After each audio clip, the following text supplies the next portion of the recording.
আসসালামু আলাইকুম, সবাই কেমন আছেন? আশা করি ভালো আছেন। তো যেহেতু আমি অসুস্থ, তো বেশি ভিডিও করতে পারি না, তো ঘরে বসে বসে জীবনে প্রথমবার মানে দেখতাম বিয়ের আগে সিনেমা, তো এখন দেখেন এই যে সালমান শাহর ছবি দেখতেছি বসে বসে। সময় পেয়েছি, মানে কাজ নেই, কাজ তো করতে পারি না, কাজ আছে অনেক। তো যাই হোক, এদিক দিয়ে যে মশারিটা এইভাবে উঠিয়ে রেখেছি, যেহেতু আমি বেশি চলাফেরা করতে পারতেছি না, যেহেতু ওষুধ খাচ্ছি একটু একটু কমছে। তো যাই হোক, ছবি দেখতেছি আর পাশাপাশি আপনাদের সাথে আজকে সারাদিন টুকটাক যাই ভিডিও করি আপনাদের সাথে অবশ্যই শেয়ার করব। আমি সারাদিন কিভাবে কি করলাম, যতই হোক অসুস্থ থাকলেও মেয়েদের তো কাজ করতেই হবে, তাই না? তো আজকে চিংড়ি মাছ আমি ধুই নাই, চিংড়ি মাছ ধোবো, লবণ মেখে রেখেছি। চিংড়ি মাছ দিয়ে আলু দিয়ে ঝোল করব, তো আলু পরিষ্কার করে ধুয়ে নেব। তো এদিক দিয়ে আমি টমেটো আর পেঁয়াজ কেটে নিয়েছি, আলুর মতোই গোল গোল করে আমি টমেটো কাটছি। আর এদিক দিয়ে যে রাইস কুকারে আমি তরকারি বসাবো, তো তেল দিয়ে দিয়েছি। তো পুরো রান্নাটাই দেখাবো আমি চিংড়ি মাছের আলুর ঝোল কীভাবে করি। তো চিংড়ি মাছের জন্য আমি পেঁয়াজ তেল দিয়ে দিয়েছি, তো পেঁয়াজটা ভাজা হলে বাকি মশলা দিয়ে দিব।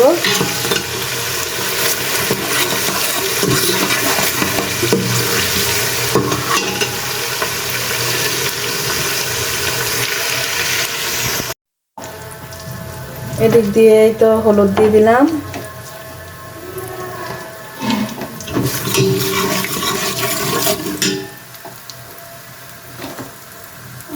মরিচ দিয়ে দিলাম,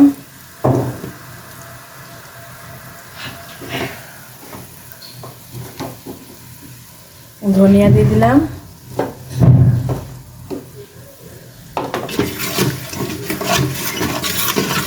ভালো মতো কষিয়ে তারপর চিংড়ি মাছ দিয়ে দিব। কষানো হয়নি, একটু পানি দিয়ে দিব আমি।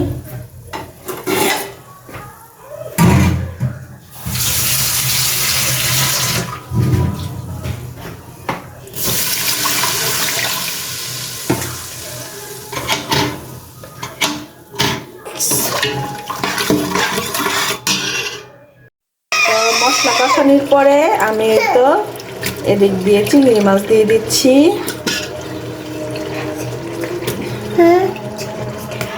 এই যে চিংড়ি, তো এখন আমি টমেটো দিয়ে দিব, যেহেতু মশলা কষানো হয়ে গেছে। তো এদিক দিয়ে টমেটো হয়ে যায়, তো মশলা কষানো হয়ে গেছিল, তো এই তো ঝোলের পানি দিয়ে দিলাম। তো আর একটু দিয়ে দিব।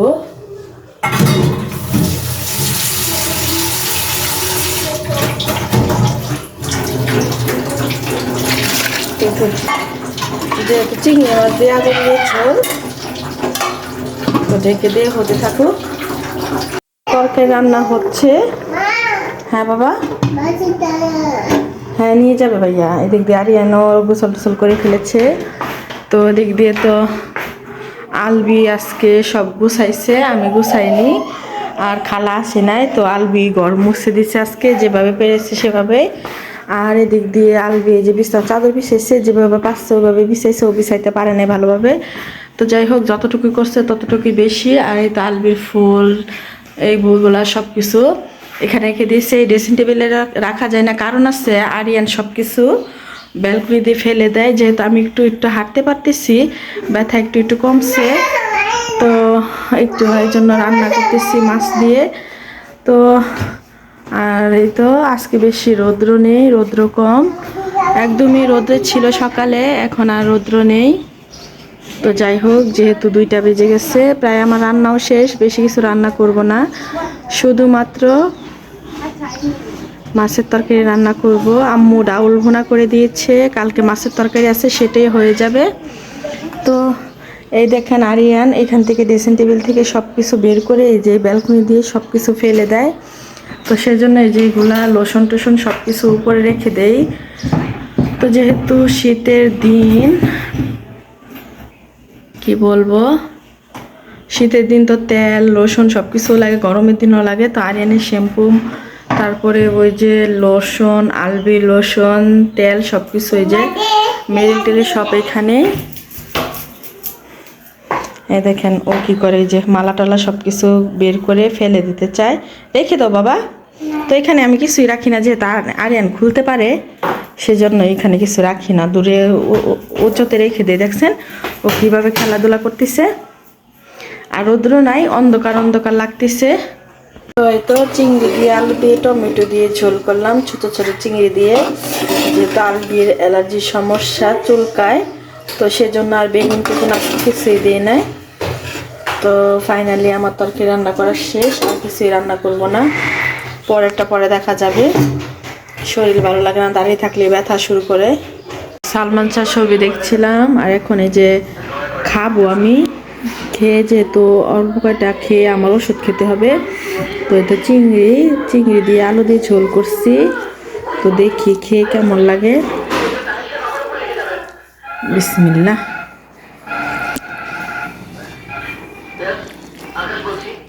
মজা হয়েছে।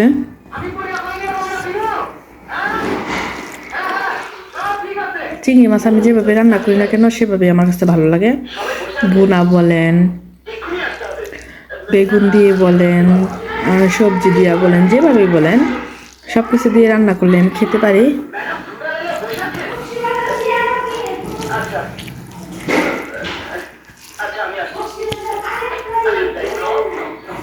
তো আমি খেতে থাকি, ওষুধ টষুধ খেয়ে তারপরে আপনাদের সাথে আবার দেখা করতেছি।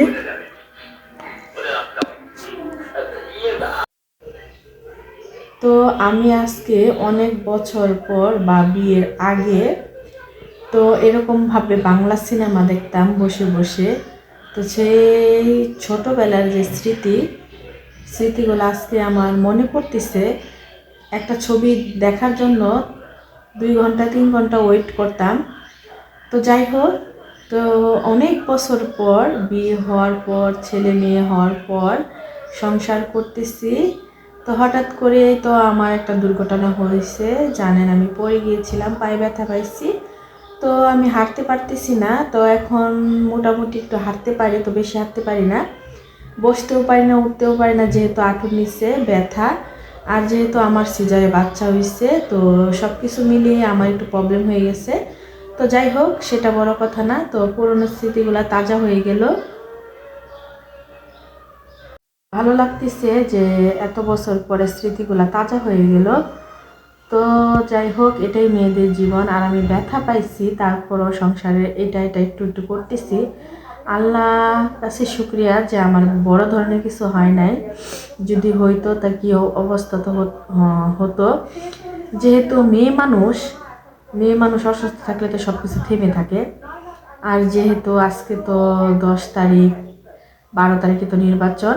আর আমি যখন জীবনে ফার্স্ট ভোট দিই, আমার ভোটটা কাজে দেয় নাই, যেহেতু আর কি বলবো, বুঝতেই তো পারতেছেন। তো যাই হোক, এবারে নিজের মতো করে ভোট দিতে পারব, সেটা ভেবে আমার এত খুশি লাগতেছে। তো যাই হোক, যার যেটা পছন্দ, যার যেটা খুশি, তার ইচ্ছে মতো ভোট দিতে পারবে। তো আমরাও তো ভোট দেব ইনশাল্লাহ। তো আর কি বলবো। তো আমরা আমার বিয়ের আগে বা বিয়ের পরেও স্বামীর ঘরে আসছি। শ্বশুর শাশুড়ি, নানা শ্বশুরের বাড়ি বলেন বা আমার বাবার বাড়ি বলেন, তো আমরা সবাই একই মানে একই দলে সাপোর্ট করি। তো শুধু আমার নানাই ছিল যে একা অন্য দলকে সাপোর্ট করতো। তো যাই হোক, আমার ভাগ্য যে আমরা আমাদের বাবা মাকে যেটা দেখেছি যে সাপোর্ট করতে, তো আমরাও সেটা সাপোর্ট করতেছি। আর আমার শ্বশুর বাড়িতেও একই ইয়াতে সাপোর্ট করে। তো এটা যার যার ব্যক্তিগত ব্যাপার, সেটা নিয়ে তো আর কথা বলা যায় না। তারপরেও আমার নিজের দিক দিয়ে যে আমি যাকে খুশি তাকেই ভোট দিতে পারবো। আর যেহেতু আমার শ্বশুর বাড়ি বাবার বাড়ি এক, তো আমার বাবা মা শ্বশুর শাশুড়ি যখন একই ইয়াতে সাপোর্ট করে দলে, তো আমিও আশা করি যে আমাদের ছেলে মেয়েও সেটা করবে। তবে কে কী করে সেটা তো আর বলা যায় না। আমাদের যেটা হয়েছে যে আমাদের ছেলে মেয়েরাও তা করবে সেটা তো না, তাদেরও তো একটা মন আছে। তো যাই হোক, এটা যার যার ইচ্ছা, তো ইচ্ছা ভাবে নিজে নিজে ভোট দিতে পারবো, তো সেটা ভেবে খুশি হচ্ছি, আনন্দ হচ্ছে। তো আশা করি সবারই হয়তো আমার মতো খুশি লাগতেছে যে নিজের ইচ্ছায় ভোট দিতে পারবে যার যার দলে। এটা যার যার ইচ্ছা, যাকে ভালো লাগবে দিবে, যাকে ভালো লাগবে না দিবে না, এটাতে কোনো জোর জবরদস্ত নাই। আর বিশেষ করে যেই দল আসুক না কেন, আমাদের দেশটাকে যেন সুন্দর করে পরিচালনা করতে পারে, ভালো দিকে এগিয়ে নিয়ে যেতে পারে, সেটাই দোয়া। আর কি বলবো, আজকে সারাদিন তো ভালোভাবেই কাটালাম বাংলা সিনেমা দেখে, ছোটবেলার মতো।